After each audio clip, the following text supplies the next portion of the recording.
All right, we're rolling. I'm here with one of my good buddies, Josh Whaley, at Joshua R. Whaley 2 on Twitter. I'm just going to spell out his last name real quick, Whaley. And you guys know this is the Gem Drafter podcast. We're here tonight to talk about some untrustworthy QBs. How's it going, Josh? Hey, pretty good, man. I already knew that. We've been talking for like 15 minutes. Uh, let's talk about some current events to start the show off here. Everyone's already knows about it and has been talking about it, but Patrick Mahomes got paid big time. $503 million contract, $477 million guaranteed. And I have the breakdown in the show sheet here. It looks like it's kind of middle loaded.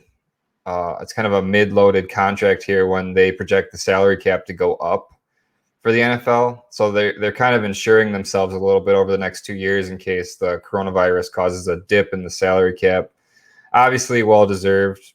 Best player in the NFL. Most prolific quarterback in NFL history, in my opinion. Do you have any thoughts on Patrick Mahomes' new contract? Yeah, I mean, to be honest, it doesn't really hurt them for like the first, it looks like 2 years at least. That obviously he's still running off that rookie contract, but I mean, it's prime time to go ahead and extend him, a little early. With the whole coronavirus impact and the salary cap implications, I'm interested to see how it's going to work, next few years at the very least. But it does look like they don't have to worry about it at the very minimum for 2 years, so I'm sure they'll figure it out by then.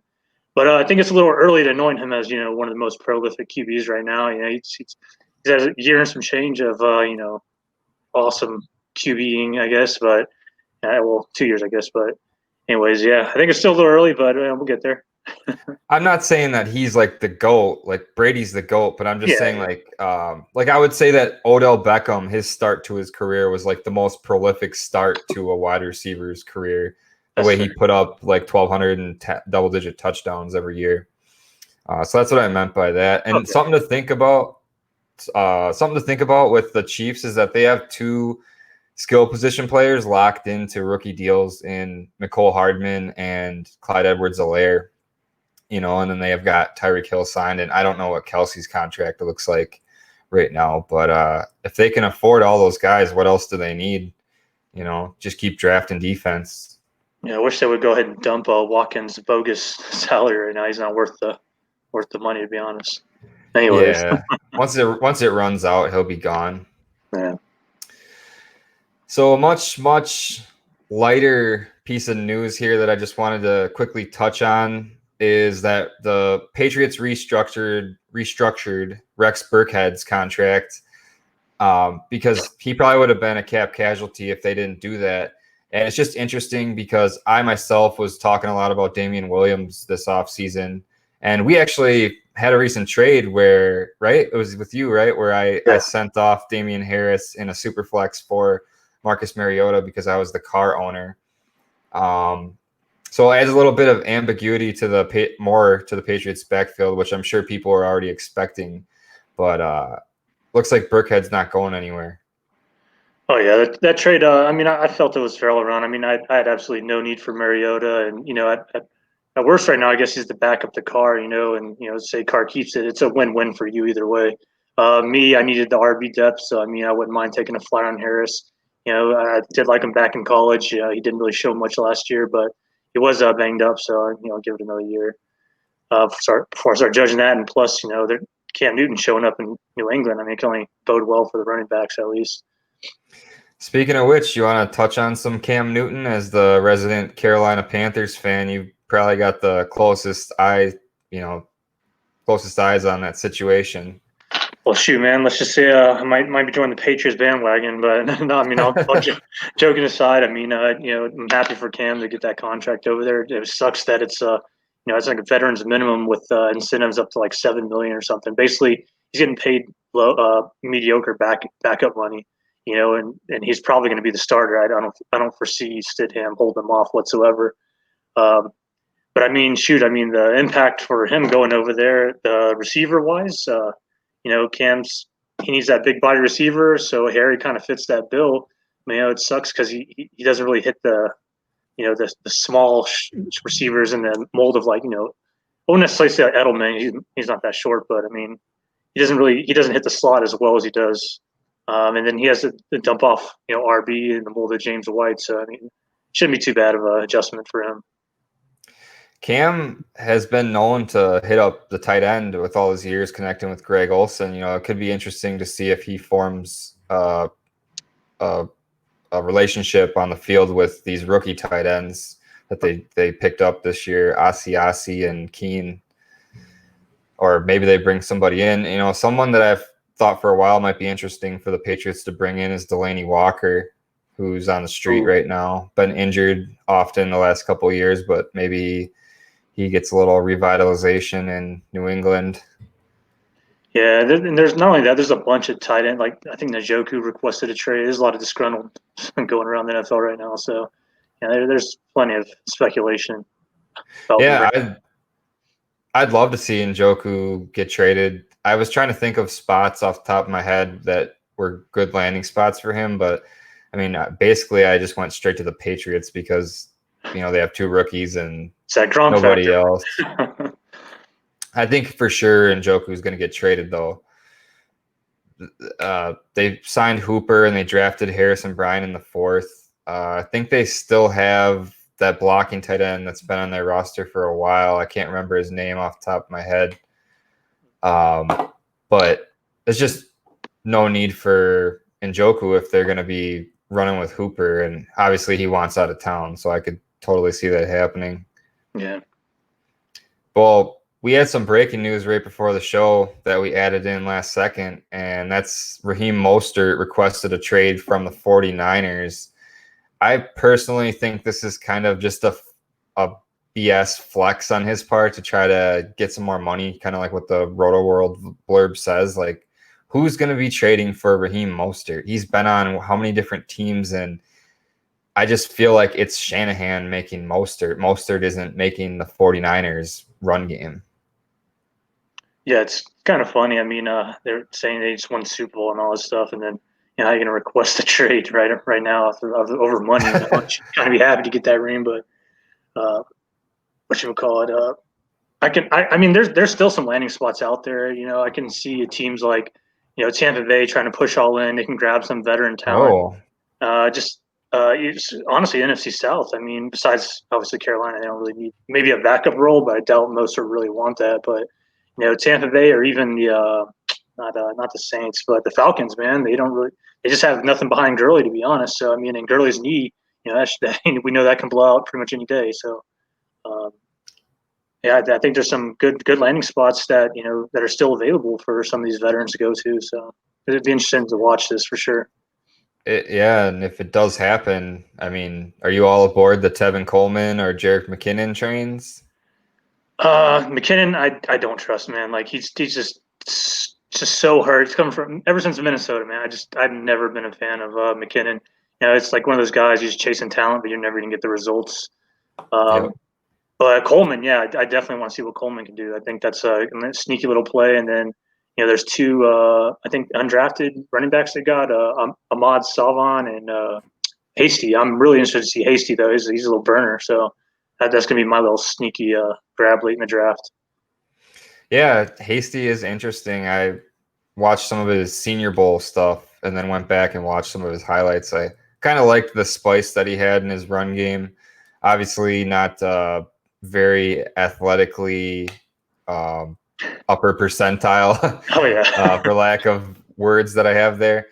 And I think you mean Savan Ahmed, that dude from Washington. Yeah, he was an interesting prospect, just kind of on the smaller side. So yeah, it's interesting. It's I think Jeff Wilson is still there too. So it's just I forgot about that guy.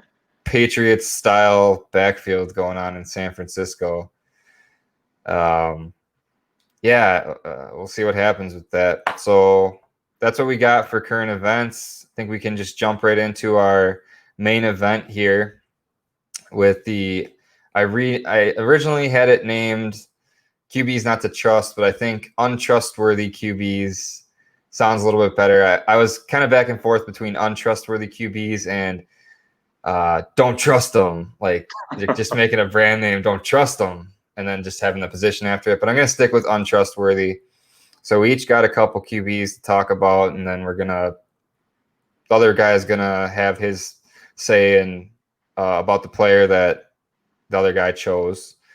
So my first QB, my first untrustworthy QB is Dak Prescott. And I'm not saying that what's interesting, I want to preface this segment actually with I made a Twitter poll.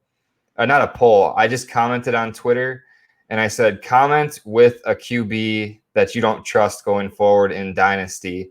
And pretty much every quarterback was named except for Patrick Mahomes and Deshaun Watson. Even Lamar Jackson was named, which I can totally understand too.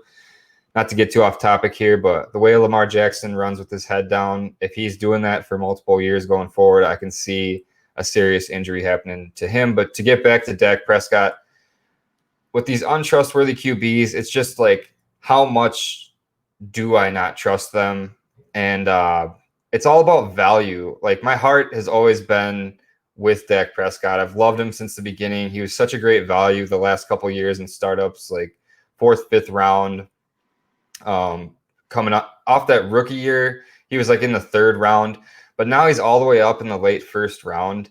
And I just think that's too much for me. It's really about that value, and I just prefer to sell at that value, just like I prefer to sell Lamar Jackson right now. I don't think either of these guys are going any higher than that value in Superflex Dynasty leagues. So I'm trying to sell Dak Prescott. If he was down where his ADP was last year, I'd be loving him right now. But he's one of those guys that I think is propped up. The argument for him is the weapons, not that he's amazing. I don't want to keep rambling. I want to let you jump in a little bit here, and then I'll talk about some more of my stuff. Gotcha. Yeah, I mean, I get it. We're comparing it to his ADP. Well, I'm guilty of it. I think I just took him in the 1st round of our recent start. And honestly, I felt really good about it. The contract situation had me scared at first. And then I ain't gonna lie, this whole Mahomes getting this mega contract kind of, it did put a little bit more worry in me about, okay, maybe Dak's contract may become an issue because he's gonna be looking at Mahomes and being like, hey, what about me? But as right now, I think I put trust in the organization. They're going to sign Dak long term. I don't foresee him leaving. And that was probably my biggest hit on him because I love the weapons around him. They're young. They are freaking tied to him for a while. He has one, if not second best RB in the league right now. Behind CMC. That line, they invest so much into it. The dude's a baller.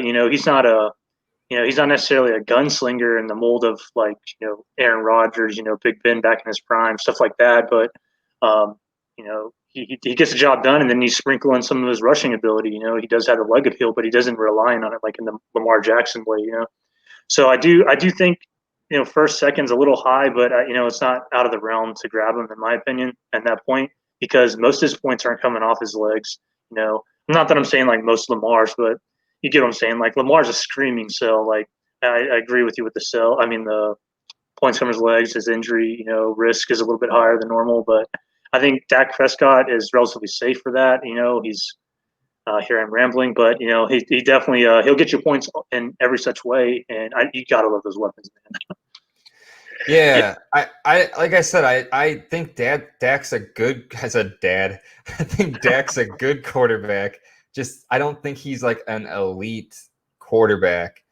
So I just prefer to take a position player, or like I prefer Deshaun Watson, over him. But obviously he was gone at the spot where you drafted. Like you said, Dak's not like a true rushing quarterback, and we see those guys. Go ahead. Oh no, I think I traded you. Watson for Dak in a different league, didn't I? Yeah, a month ago. yeah.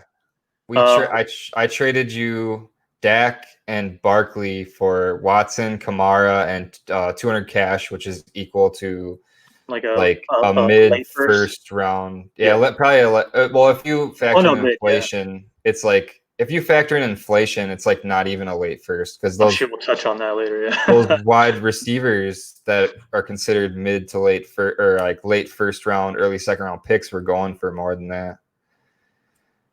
But anyway, yeah, I think Dak, it's all about the value for me. I think he's a good quarterback. I've said that a million times.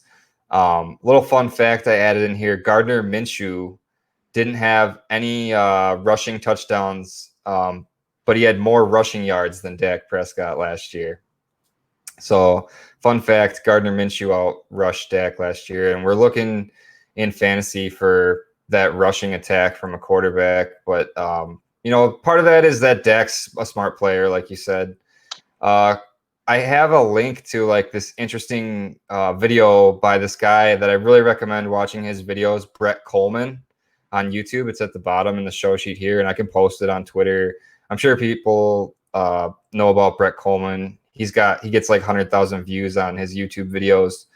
But some stats in that video show some reasons why Dak shouldn't be considered like an elite quarterback. 6-17 against winning teams over the last 3 seasons, and in those games, 25-25 touchdown to interception ratio. And he has some other stats in that video about Dak's stats versus like teams that have less than 9 wins, where he excels. Which we're not talking real life football; we're talking fantasy. But I do like to look at real life football to kind of gauge sustainability of a player, because that definitely factors into dynasty value. Oh yeah, they're losing games nonstop. He's going to be replaced, sooner than later. Obviously, yeah, I agree with you there. And they didn't make the playoffs last year, man. With the only weapon that they didn't have last year is CeeDee Lamb, which is a huge weapon. Yeah, I think that was more a defensive issue. I mean, I don't know. I didn't watch too many Dallas games. My mom's a big Dallas fan, man. Definitely not me. But what I did, tune in on is like it's a defensive thing, and then staying healthy as well. I mean, that's kind of been historically them. I mean, they get that defensive end that's constantly in trouble, I think. And I read of like they just had some bad drafts recently too for defensive players. I think like then they draft Taco Charlton or something, and the dude's a bum. I mean, they trade him off to Miami, I think, or somewhere. I'm just saying they haven't had the best of luck defensively, so I think once they tighten up the defensive side of the house, they're definitely a contender for sure.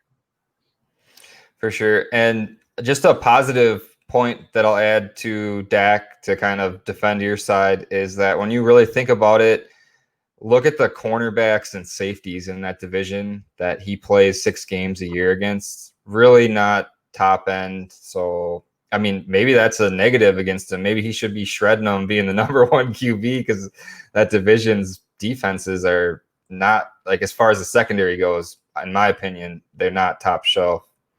Yeah, I think Philly was banged up in their secondary, and Giants don't even have a secondary pretty much. Yeah. I mean, who's on Washington anymore? Norman, is he still there? Yeah, he was a bum when he left Carolina, so I don't even want to talk about him. So. All right. Well, do you want to talk about your first untrustworthy QB here? So it's going to be pretty controversial. I mean, maybe not so much, but my first QB not to trust, probably in relation to his ADP, most likely is Joe Burrow. I have this in Dynasty, and I'm pretty sure everyone's on the same page. We draft, you don't really draft a rookie quarterback for redraft leagues. But Dynasty, he's a good stash. But if you're depending on him this year, he's a 1-year wonder in my books. He had that prolific year with his last season with Joe Brady, who also left to Carolina Panthers, thank God. But I think he's a product of that offense. You look back at it, he really opened things up for him when he grasped that starting job. Trubisky, Sanchez, there's a list out on. Oh, the 1-year wonders, man. So Trubisky hit his last year. He ended up going, I think, number 1 overall in his year. Look how he turned out. Mark Sanchez back in the day, had that one prolific year of college right before he entered the draft. Look how that turned out. I'm not saying there's some, those are obviously the lower end of the examples, but it's just hard to trust those 1-year wonders, in my opinion. Granted, his was a record-setting 1-year wonder. So his current ADP, I think, of 39, has him growing around like 3-4. Ahead of guys like Daniel Jones, Stafford, and Rodgers. Daniel Jones, I would probably put him in that category. I like what I've seen from Daniel Jones last year. If he can fix those turnovers, I think he got some good. I want to say supporting cast, but obviously has Barkley in the backfield. They really beefed up the line. He has some receivers that were just banged up, like Tate and stuff. But Stafford, Stafford's like disrespected on a yearly basis. I love that dude. He's awesome late round grab. Besides that back injury, he never really let you down. Rodgers obviously on the decline, but I think it's kind of crazy. It kind of depends on your team makeup at that point. But say you go into RB early to go to compete, soon. Why are you going to draft Burrow? With your, CMC type freaking. I think if you go CMC or Barkley, you're pretty much in a win now mode anyway. So why are you going to go with some risky quarterback in Burrow? Why not grab someone solid like Stafford? Someone who's produced. So that's kind of my argument with against going Joe Burrow early on as ADP. If you're in a rebuild or you're punting that first year of startups, I understand going young. I get it. Maybe you have to draft them a round or two early, but I really feel like you can get quality players that are more reliable around that same ADP. I think I put a little note in there. It's like remember Baker. Baker. Everyone got caught up with him. His ADP was high. He broke out that first year. I guess it's a couple games in, but then everyone went haywire trying to grab him, and look what he crapped the bed. Then the following year. So that's just my big thing on rookie quarterbacks. I'm a big fan of taking known production. So I can get down with that, wanting to take known production quarterbacks, because I've been the same way. And I was a lot lower on Burrow until recently when I just started watching him a lot more. And I think what separates him from some of those guys that you mentioned in Trubisky and Sanchez is how he moves in the pocket. He has really good pocket awareness and throws with a lot of anticipation. I know it's a tough argument. Like, which side is it? Was it the weapons or was it him? I think, honestly, it was a little bit of both. Jamar Chase is a baller. Justin Jefferson's a baller. And I like Clyde Edwards-Helaire a lot. But I think Joe Burrow is a good quarterback.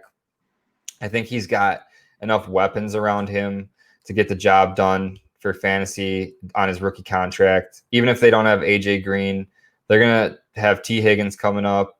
They got Boyd in the slot. They need to figure out the tight end, but they're going to lock down Mixon on a contract here. They're not strapped for cap space. They're going to find a fair deal to sign him for. And then they still have got Gio Bernard for the next 2 years, I believe. So, and they've made an emphasis on building that offensive line. They took an offensive tackle in the first round last year. Touching back on the division, like I had mentioned for Dak Prescott, there's a kind of a thing not in Burrow's favor here, is that he has to go up against two great defenses twice a year in Baltimore and Pittsburgh. We saw what happened to Pittsburgh last year after they traded for Minkah Fitzpatrick. That defense absolutely transformed. And then don't forget about the Browns having Myles Garrett coming around the edge, trying to mess you up. So he's got his work cut out for him, but I think he's good. And it's funny that these two guys are our first QBs to talk about, because I took Burrow in that startup draft that we're in at 310. And I just looked at it. I took him over Kenny Galladay and Amari Cooper and Odell Beckham. And part of the reason I did that was because I just wanted to lock down a young QB, and maybe it's some recency bias that I had just been researching Burrow a little bit deeper. And I get enamored by guys that can really move around in the pocket and make stuff happen. And then you look at him being 6'4", 230 pounds, I think.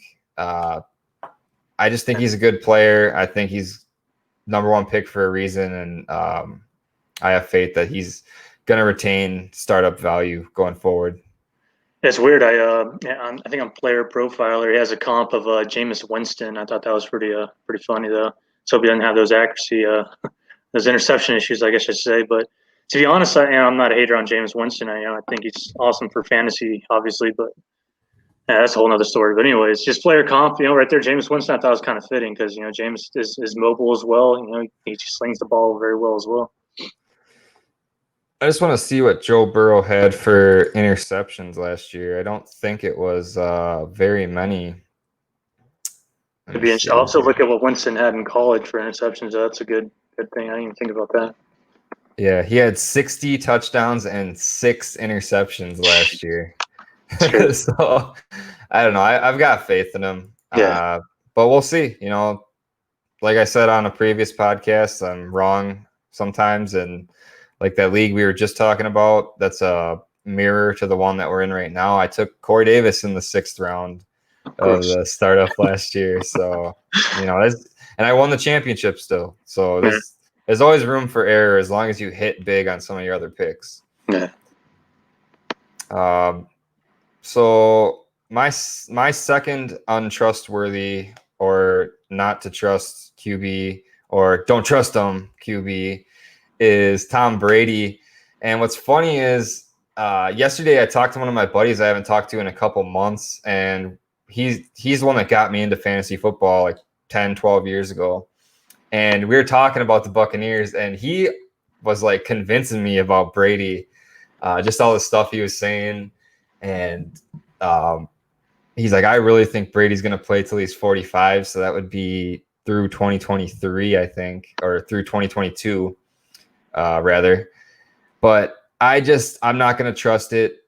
I know Peyton Manning had a neck injury, but he was done when he was 39. Like, you saw him fall off bad, and he lost the job to Brock Osweiler, who someone had to trade for his salary because like the Texans just didn't want to eat it. That he was so bad they didn't want to pay him.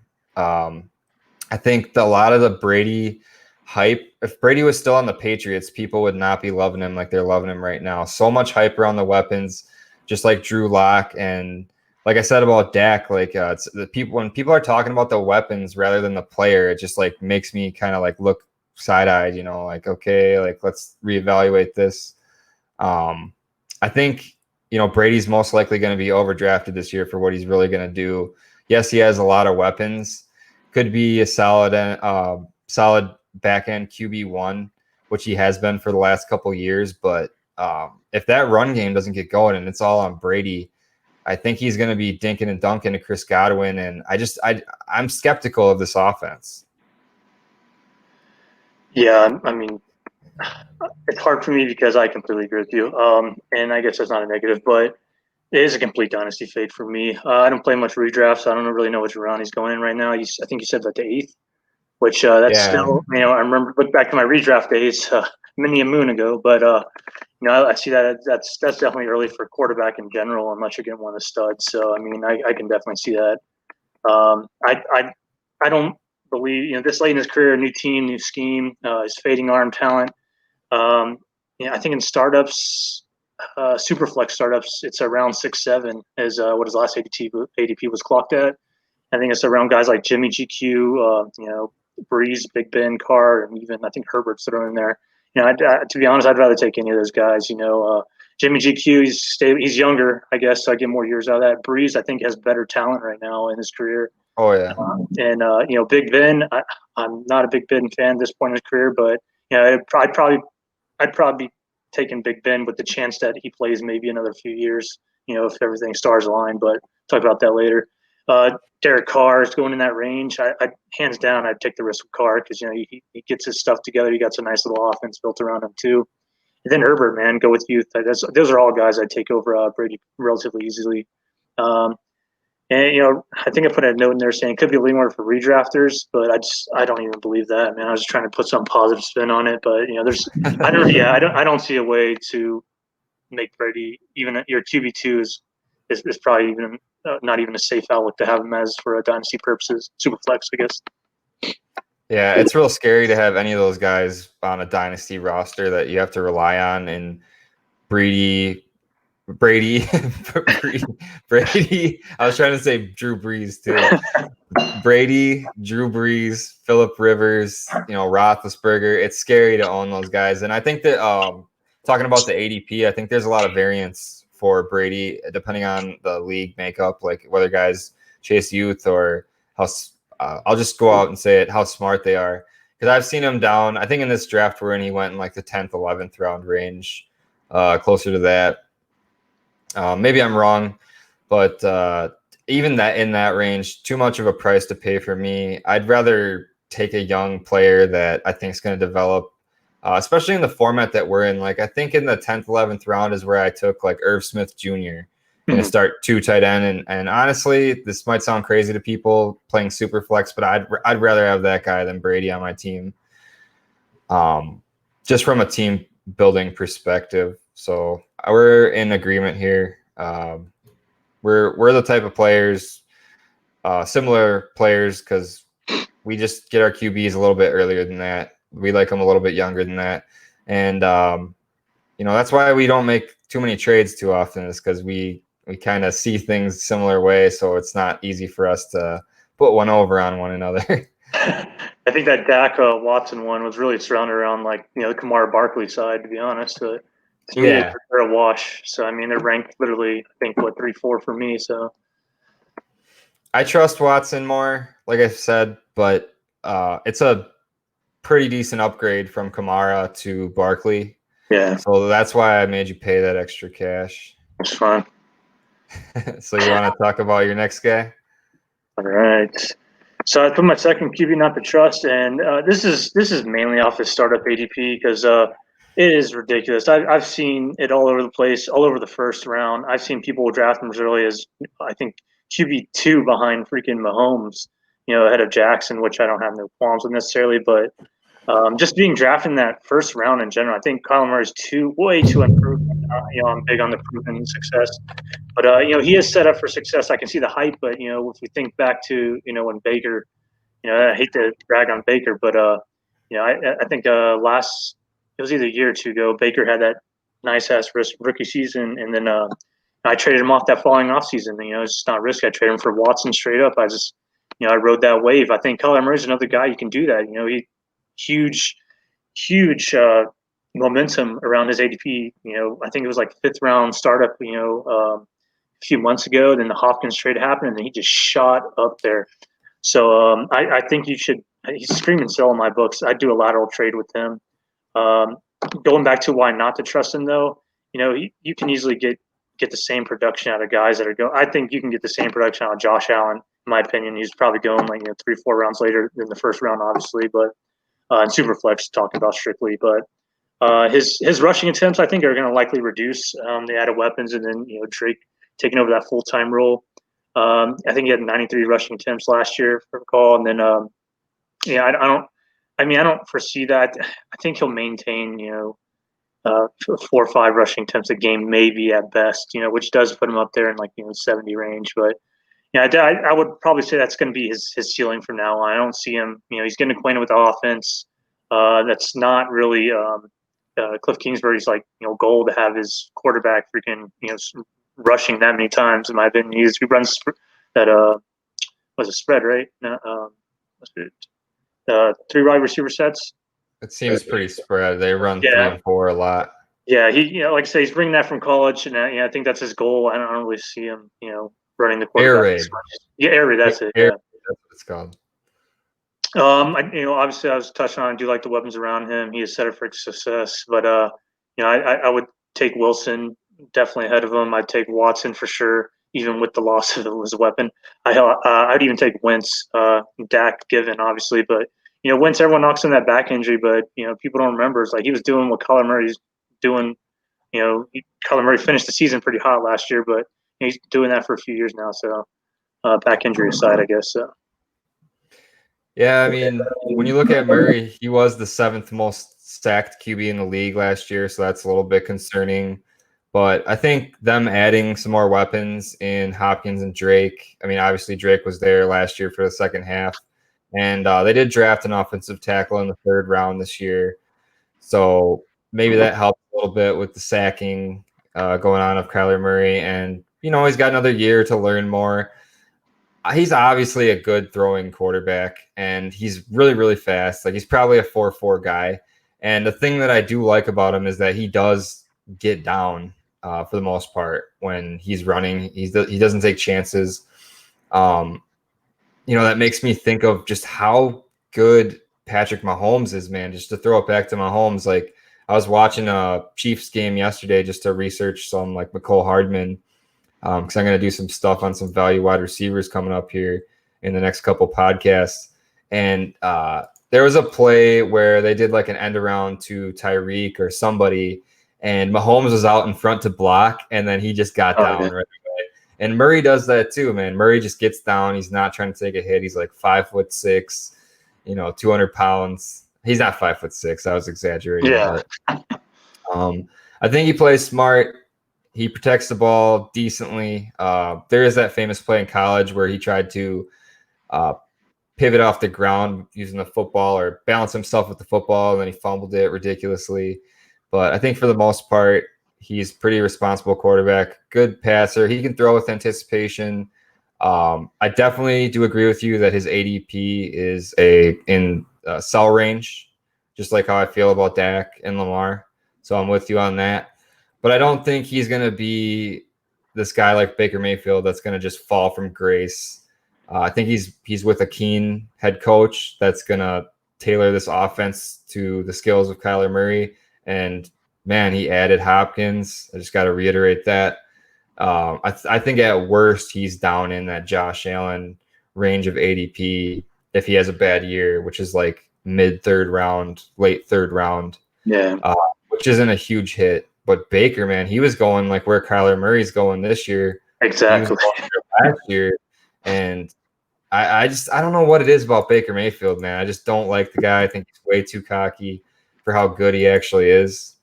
And he tried just to touch on Baker Mayfield a little bit. I've always felt like he tries to be Brett Favre, rolling out and just holds the ball way too long and just gets smashed, dude. Yeah, Baker, I don't think he progressed, but I mean, to be honest, man, they had Kitchen, so we can't really base too much on that. I'm definitely interested to see how this year's going to go. I think they got the Vikings guy, right? I can't think of the name off the top of my head, but I like it. Not Kubiak, he's still there. I don't know why. Like when you're on the podcast, you like brain fart because you're thinking about the things right in front of you and you just can't remember names off the top of your head. It'll come to us when we're talking about the next guy. Yeah, we'll just interrupt it and oh yeah, this guy. That coaching overhaul, I'm a big fan of it. I like their draft. I think they're moving the right direction, and then I like Baker. They're saying Odell Beckham was hurt, banged up last year. I mean, they're always coming with an excuse when a receiver does poorly or running back does poorly. They're all like, "Oh yeah, I played all last year hurt." You know what I mean? So, well. Interesting to mention Odell Beckham and it was a core muscle injury, and I actually follow the UFC decently. I've been slacking on it lately, but I forgot which fighter was on Joe Rogan, but he had the same surgery from the same surgeon that Odell Beckham had, and he did have the same thing as Beckham, and he said that surgeon is the best in the country. Obviously, that's what a football player is going to go to because they're making bank. And he was like training within 2 weeks of that surgery. This fighter that I can't remember his name either, but it's just interesting to think about for Odell Beckham because we know Beckham's really good. That offense is loaded with weapons. I just think Baker's more of like a Matt Ryan type guy than a high end QB. That's fair. Did I have anything else to say about Kyler Murray? Yeah. Just a point in his favor, man, that he finished QB7 last year with that supporting cast of Christian Kirk and Kenyon Drake and who the F else was there, I think, like you said, with that offense settling in more, the passing production might go up, but the rushing production could stay the same, which could result in the top 5 finish. So there's a little bit of room for him to go up, but not very much. So that's why he is a solid sell. Did Drake start the season with Arizona? They traded for him last year, right? Yeah, right at the deadline. Yeah, so I mean, with DJ running like the shell of a running back, and maybe that's why he had a lot more rush. I'd be interested to look back, correlate those games with DJ pre-Drake, all that stuff to see why his rushing was a little bit higher than normal. Because I think there was like a 3-game spread with Kyler Murray, if I'm not mistaken. That was like where he's having 8, 9, 10 rushes, which is insane for a quarterback. So I definitely see those stats, regressing back towards the mean. So, yeah, interesting that you mentioned Drake because there's a lot of people pumping him up right now. Like he went pretty early for my liking in that startup that we're in right now, and I think his season-ending stats are really, really pumped up by that. I think it was like a 43-point game that he had in the first round of the fantasy playoffs last year. Mhm. I had him on a team in one of my favorite leagues, and I left him on the bench that week, and it scarred me Pain. big time. I was stalling a little bit there to look up Kyler Murray's college stats to kind of compare him to Joe Burrow, who we had previously just talked about, in a much weaker level of competition, playing in the Big 12 at Oklahoma. Kyler Murray put up 42 touchdowns and 7 interceptions. So similar touchdown to interception ratio to Burrow. That's what I kind of like about Kyler Murray too. He's smart with the ball. He's not a turnover guy like Daniel Jones was last year. Yeah, that's fair. Yeah, Kyler Murray was playing behind Baker. I wonder who Burrow was playing behind for the first few years of his college career, though. Well, the story with Burrow is that he got hurt. He hurt his hand at Ohio State. And then by the time he got back, he wasn't up to speed. So he got beat out by this guy who was on the Saints, I believe, as like a practice squad guy. I can't remember his name. That's not good. Look that No, up. practice squad quarterback take you out, man. Man, he was drafted though in the NFL. He's just not a NFL caliber quarterback. And then he went to LSU. By the time he got word that he was transferred, he got there late, so that's why he kind of had an off season. And then obviously had the blow up season this year. So without getting too far off topic there, let's jump back into my third and final untrustworthy QB. Teddy Bridgewater. I don't mind Teddy Bridgewater. I understand that the allure of Teddy Bridgewater. I think he's got great weapons in Carolina, and obviously the value is, not a big deal with Dynasty. Like what, 8th, 9th, 10th round, not that big of a deal. But I just don't think he's a sexy quarterback. Stats were not that great the 2 years he played in Minnesota. I think 1 year he went 14-14 touchdown to interception ratio and was only putting up like 3,000 yards. I've never seen him really be that hyper accurate quarterback. Like he's a fine quarterback, but I'm not seeing him put it on the money like some of the other guys that we've even talked about on the show, like a Kyler Murray or a Joe Burrow. I would even say Dak is a lot more accurate than Teddy Bridgewater. So I'm just not enamored with him. Oh, I have the exact stats in here. Yeah, 3K yards and 14 touchdowns. And then he got sidelined by that horrific knee injury for like 2 years, came back to be a backup, just a very conservative QB that I'm worried if he's too conservative and starts having some bad games that they might give some of these other guys a shot. So that's why in that 8th, 9th, 10th round, I'd rather be looking at guys like in a tight end premium league like Noah Fant, TJ Hawkinson. I'd rather go with my QB somewhere else rather than take Teddy Bridgewater in that price range. That's fair. I mean, so he fits in that realm of quarterbacks. I think it's like QB 8 through like 16, where it's just all the same guy, pretty much different uniform. I feel like he can get the same amount of points, but I do like him. He's not on the old side, I think he's like 28, 29, something like that. But I'll have to look at that later. But anyways, he played the Vikings when they had like a younger AP, so like he didn't really have the chance to show off that arm talent in the very beginning. He did hit the deep ball, and I like how he got a chance to sit behind recently Drew Brees, obviously learn from him. I think it's gonna do wonders for Winston. Side note, but I think him going to Carolina.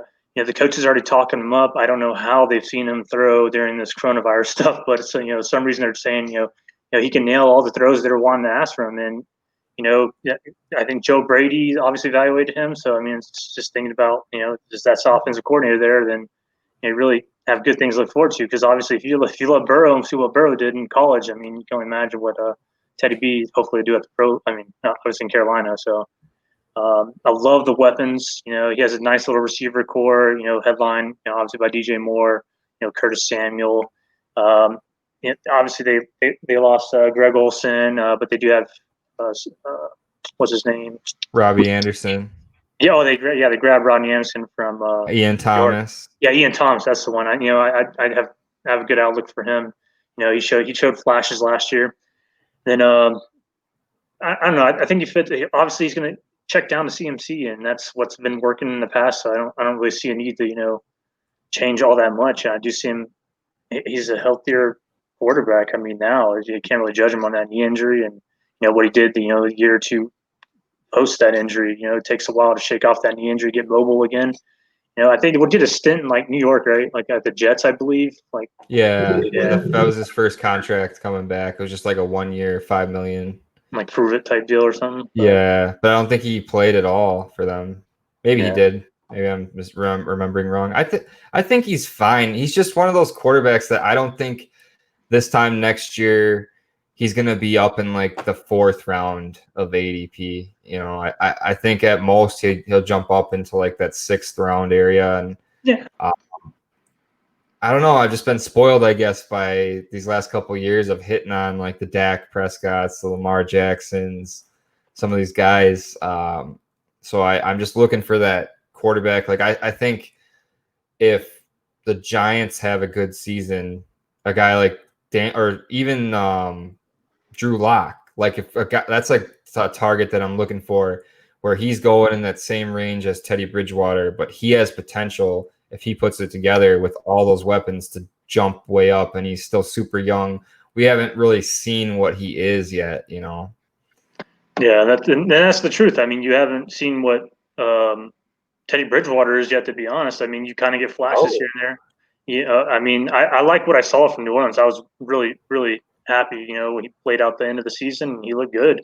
Um, I mean, how do you not look good with obviously Michael Thomas? But I mean, at the same time, like he has an all-star cast right now. CMC, prolific guy. But it just things to be interesting. I think I see there PJ Walker though. I saw in the notes that that's a nice little. I'd star that name because that's the only threat I'm worried about in my opinion. I okay. don't foresee Panthers, being a bottom of the league team next year. I know they're young, but they're not going to be only a 3-4 win team competing for that Trevor Lawrence, Justin Fields sweepstakes. I just don't see them in that category. They'll probably at worst I think get like the 10th, 11th, 12th pick of the draft. I don't think they're going to be in that all-star quarterback range, barring a trade, obviously. But I don't really see them doing that, man. So Do you I do think you think do you think they could be down in that range if Christian McCaffrey gets hurt? Because absolutely, yeah. that I wanted to throw in a sneaky little deep dynasty league, or if you own McCaffrey, Reggie Bonifon is the pretty much the backup to Christian McCaffrey, and he flashed a big play touchdown last year. I think it might have been in garbage time, but I think I read somewhere one of the coaches saying that Bonifon's like one of the hardest working guys on the team, and like was one of the most improved players from the previous year that they had seen. So I just wanted to mention that name. I have him in a couple spots in some deeper leagues. Uh, Not with the hopes, but just in case if something happens to McCaffrey, it Yeah. might be one of those lottery ticket guys that you could flip around for some good value real quick. Yeah, I don't. There's obviously not gonna be no one to fill that role. They just break his carries up into like RBC. But one thing that I would like to, I've been no marking is Devonta Freeman, still a free agent, man. I think if we can get a cheap contract out of him, I think he'd be a perfect backup to CMC. Little Thunder Lightning combos, or I guess technically it'd be a Lightning because neither of them brings a thunder like that. Yeah, yeah. Well, I mean, dude, in his heyday, Freeman was bringing thunder like he was a big back. He was Yeah, breaking tackles like crazy. that's true. All right, you want to lay down your last guy here? Oh yeah, this one that hurts me. I used to be I grew up Steelers and Panthers fan. Obviously Panthers sucked for the longest time, so I like Cordell Stewart, Jerome Bettis days. But anyways, Big Ben, I don't trust him whatsoever. He's coming off of major elbow surgery. At the age 38. He's no freaking. He's not known obviously for his work ethic and all that stuff. So I mean, it's like I don't. It's just too risky. The defense has improved. That'll lead to less shootouts.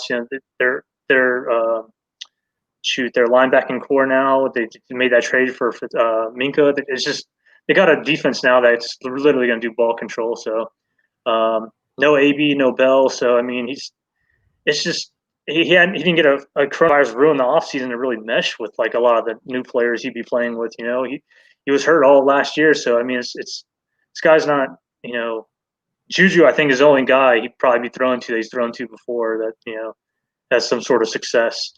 But I saw somewhere Pro Football Focus like did a projection on him, which is like 3,500 yards, 19 touchdowns, 9 interceptions, which I think is kind of that's in the realm of possibilities. But in my opinion, I think that's more on the higher side. I don't foresee them, especially in that division. With the defensive powerhouses that are starting to grow. I don't really see it being a pass happy league as much as it's going to be a run happy. It's moving towards that way, at least again. Rambling on that, but yeah, just I don't see him staying healthy the whole year. He's played in the past. He's been one to take and brush off those hits. Dude's getting old now. He can't do that no more. It'd be amazing back in the day, see a guy try to tackle him, just bounce off his fat body. But his risk is baked into his current ADP, which is like around I think 18. I'm pretty sure that's in redraft. I didn't pull the super flex like I should have, but anyways, I don't foresee him. He's a guy I'd be avoiding at all costs, especially dynasty. It just makes no sense to hold on to this guy because you don't know if he's going to go the 1 year route or you're going to have him for 2-3 more years tops. So I just wouldn't be falling for it.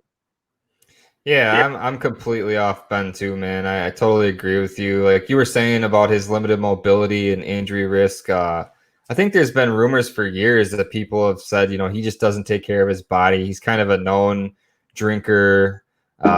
I mean, maybe I'm misinformed there, but like he's been known to be at the bar.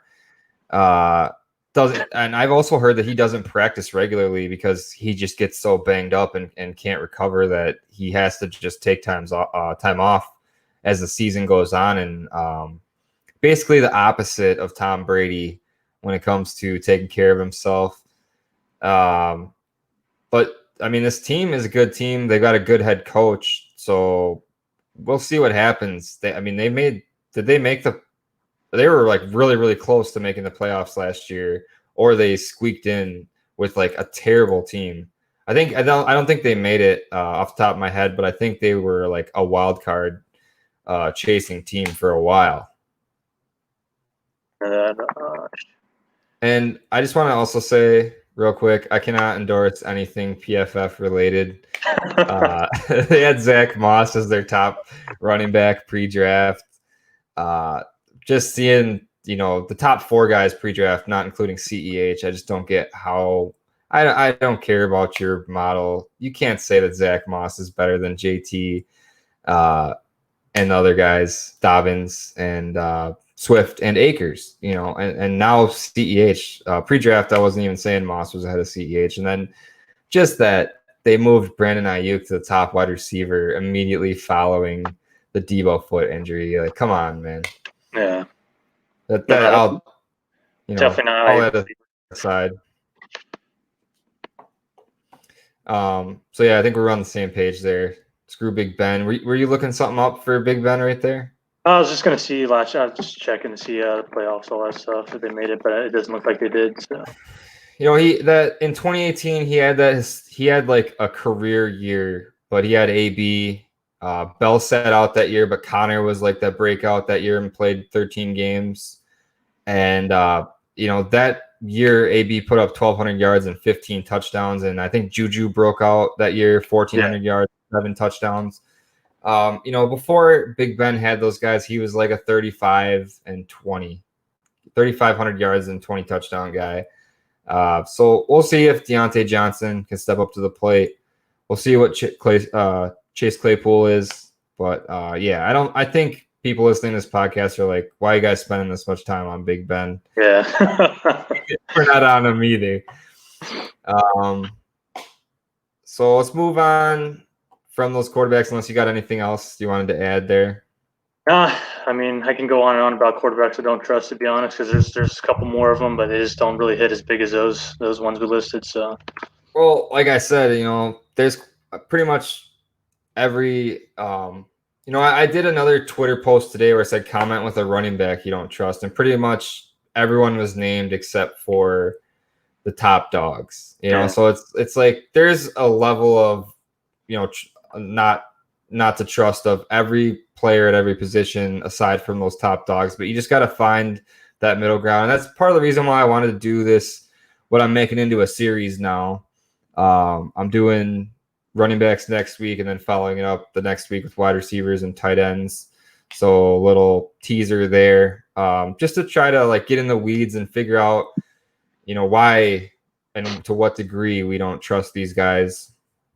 And then just go ahead. I think it's easier. Like, so, like, I know, like, don't trust him and stuff, but it's in relation to ADP is probably the biggest standing point. Because I mean, I'm gonna be honest, man. Big Ben's there, late in the teens or whatever, super flex leagues. Of course, I'm snatching him up. If there's a value for every guy at some point, I get it. But definitely in relation to the ADP, they're going. Like, it's super not trustworthy. So. Yeah. So the point of this series was just to kind of like find guys that we're avoiding, basically. Maybe it could also be categorized as that. Like these are players we're avoiding. And I'm actually, so I actually planned for the next 7 weeks after this. After I do these 4, I'm going to do trustworthy. So it's going to be like players we're targeting that we trust at every position. So that's going to be in August. Nice. Another little teaser there. But to close this show out, I just wanted to get into some, chummy, lighter talk. We're in probably 7 leagues together, I think, and I really count them up. But I really enjoy the complexity of what I call rolling bankroll leagues. Most people know them as pig style leagues, and I've talked to them on my talk about them rather on my podcast before. And we're in 2 of them together. One of them is a 28 team 2 copy, and then the other one we dropped it down and supplementally drafted the players because we couldn't find orphan replacements. But we're in 2 pig style leagues together, and one of them is a relegation league. And if people don't know what that is, there's 2 divisions of 12 teams, and every year the bottom 4 teams in the top division drop down to the relegated division, and the top 4 teams in the relegated division move up into the promoted division. And the real big money is only in the promoted division. So it's really important to stay promoted if you want to be the champion. You cannot be the champion for 2 years if you're relegated. So that makes me like nervous in that league, honestly. Like I got promoted this year on a default because a couple people left the league, and we made it a rule that if you retain your ownership in this league, you get the perk of you move up the ladder, and whoever is joining new has to drop down into the relegated division. So what are your thoughts on that league? Shoot, to be honest, man, that's the one league I'm not in with you with, but the relegation leagues I've always been scared of, just for that particular fact is that I'm really hectic with my the way I build my teams. One day I want to compete, one day and the next day I want to rebuild, dude. So that's definitely not the style. I'm staying away from relegation leagues because I know I'll just be throwing my money into a pit. But yeah, I can see the allure of the urgency to stay into the obviously want to win the money. But I mean, if you get promoted there too soon, then you get kicked back to the the lower leagues that just set you back. So I know there's a lot of strategy in that one, but it's definitely something I'm not looking forward to joining though. Oh yeah, I was totally mistaken. You're not in this one. I thought you were in the 1990s league. Yeah, I'm in the other pigs, man. Yeah. Yeah, Tom has one that's a relegation league. I could have sworn you were in there. Oh, There's a lot of guys like Eddie's in both of them. Eric's in both of them. There's a bunch of guys there in both of them. My bad on that. No worries. Is there some other stuff you want to talk about when it comes to just rolling bankroll leagues in general? Like I think the main point we have here is like the inflation of cash over time. Yeah, the specifically that exchange league we're in. Just we're now noticing, little hiccups in strategies. At least, me and some of the guys I've talked to in that league. The pick value it's all over the place. Like, it's the inflation's so bad right now to where you got a first round pick that, like you were saying, that $200 in that trade I traded you. It's, normally that'd be a high first round value worth of cash. But now it's probably like maybe high second. You know what I mean? Like it's decreasing. When you combine with the rollover effect, it kind of gets crazy. Not even that, but we got the whole deposit into the bank. I think it's with 20% interest. Yeah, So and there's no cap in this league. There's caps in some other leagues that I'm in. yeah, so I mean, one of my buddies, he just dropped 3,000. Everyone thought he was gonna go crazy in this rookie draft, and everyone was anticipating like copies going for like 800, $900,000 a copy for these stud running backs and Burrow and stuff. But nah, none of that happened. He deposited 3,000, so now he's gonna be living off that interest every year. Gets that 20%. Yeah, that's what 600, something like that. 600, I think, something like that. But he's going to be getting a nice little chunk of change every year, just interest, and so he can just keep depositing that and live off the interest, as you say. He's basically retired in the exchange league, so that's an awesome strategy I'd never even seen until he implemented it. And I'm glad he kept that secret because I probably would have went the same route if I had the knowledge of that early on. Yeah, it's interesting to see how that's going to play out because like I said, there's a cap on that. I'm only in one other, besides these two that I mentioned, I'm only in one other rolling bankroll league. It's a 16-team one-copy league, and it's all the same pick values and stuff, but he puts a cap of 200 on the bank trust for the savings account. Yeah, so I always preach in these leagues to sell for cash now, like especially if you're doing a startup. In these type of leagues, I always sell my future picks for like cash in the startup because the startup cash is worth the most. It's never going to be worth as much as it is at the startup because say it's like $1,000 and then you're using these same pick values that we use, like 240 for the 101 down to the last first round pick is worth $120 cash. If you're in the startup with $1,000 for that everyone has, like if say you spend 20% on a big stud, like say you spend 25% on Christian McCaffrey, that's $250. In that other league that Josh is not in, I just spent $900 on Jonathan Taylor 3 years into the league. So the cash is that's just an example of how the cash is never going to be worth the same amount going forward. And it's because of the savings accounts and the stipends and people hoarding picks and making bets and all that. But that's stuff that makes the league fun too. Yeah. We got to find a way to like rein it in. Maybe, I don't know. It'll be interesting to see if we vote to screw your buddy over. I know, that's why I feel bad. I'm like, man, he set himself up for the future, but it's going to suck so bad when we vote against that for like the 2022 season or something. But one thing I do like though is it is a dev league included, and but it's not one of those where it depletes the devies. I think what we do 14 now is going to probably drop to 12 devies a year that we auction off per se or just bid on. So. Which makes the rookie draft, full of guys, and then obviously sometimes your devies don't work out. Looking at you, Brian Edwards and stuff. But anyways, there's just a lot of different tweaks that this league makes it fun, man, and it's definitely one of them. I don't think I had Brian Edwards in that league. Oh, not you. I was just talking crap about Brian Edwards in general. Is he was so hyped up. And then only come out and just crap the bed in the draft, and he doesn't not exactly the best situation. It's funny that you mentioned that because in that other league that I mentioned here, I had Brian Edwards. I paid like $150 for him after his sophomore year, I think. And then I got paranoid when he got hurt. I think he got hurt. No, not when he got hurt. I got paranoid about his value when he stayed. And I ended up trading like him and some cash for Laviska Shenault, and then everyone was making fun of me, and I was like, watch out, Laviska Shenault is the next big thing, and they're like actually pretty similarly valued right now. Yeah. So Devy's a crazy aspect of Dynasty. I actually really like that flyer that I took in exchange, Jahmyr Gibbs. I've already talked about him on the podcast.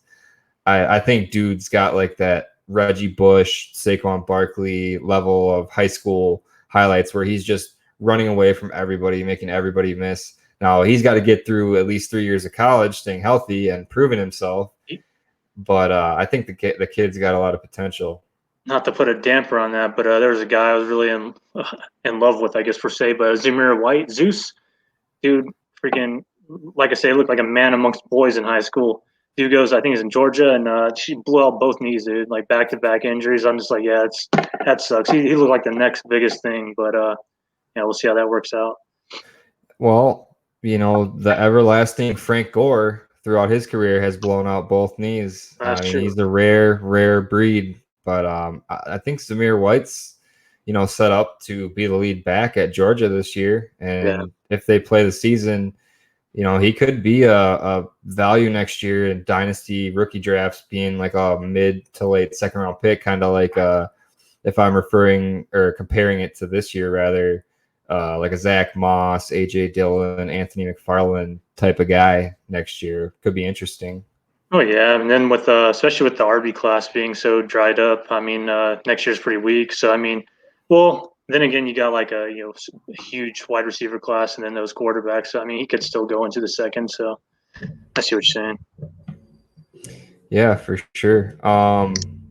Is there anything else we want to talk about with the rolling bankroll leagues? I just have to say real quick, my team in Dynasty Exchange is just sexy time. I love my team. It's amazing. I mean, dude, I'm starting like 5 running backs that have RB1 potential on any given week. Yeah.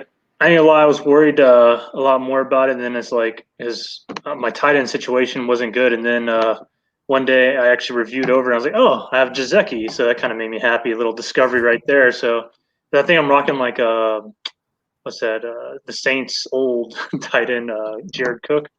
So I'm like, yeah, I ain't got too many years out of that guy at all. So yeah, I think he's done in New Orleans after this year. Oh, for sure.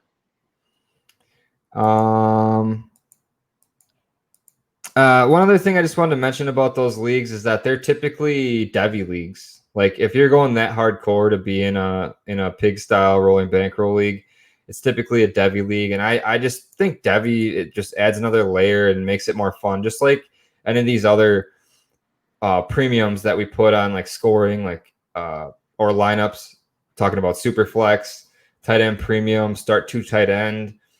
I have real life friends that like to keep the regular old 1 QB league, start 1 tight end, and it just makes it boring, man. There's way less players that have value. When you start adding these other layers to the experience, it just makes the game a lot more fun. There's a lot more moving pieces, a lot more trades that happen. So I'm all for it.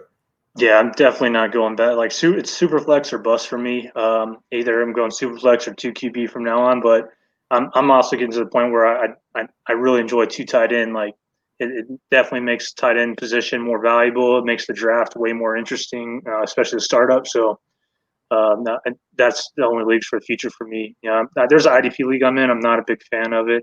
I don't keep too up to date with the defensive side of the ball. So probably gonna be retiring from that league shortly. So spoiler alert. Yeah, seems right? like seems like IDP is I mean, I'm speaking out of my behind right now because I really have no experience in IDP, but it seems like it's more like fantasy baseball where it's like all about the stats.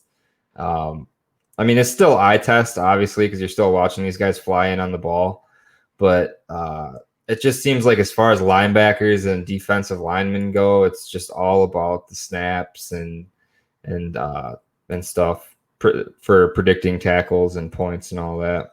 Exactly, and then it's a lot more tied to like the scheme changes and all that stuff. I'm like, it's pretty in depth. Don't get me wrong. Hey, props to those IDPers to go all out because I've talked to a few of them to like break down the whole coaching change and what it does for the scheme and switching from like 3-4 to 4-3 or whatever. And I don't know, just they go so in depth with it. Just it's a little too much for me for my little my little brain. So probably gonna get out of that one though.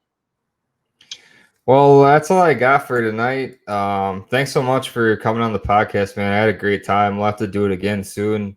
Oh yeah. Is there any parting words that you have for my 37 and growing listeners? Hey, don't waste your time with looking at my Twitter because, to be honest, I just go to this guy's and make comments on it. So you're not going to find original material on mine, but you'll find trace it and you'll find original comments on other people's hard work and research. So that's all I really have. For sure, man. Well, like I said, thanks for coming on. I consider you one of my good dynasty buddies here, and we got to do it again soon. All right, brother.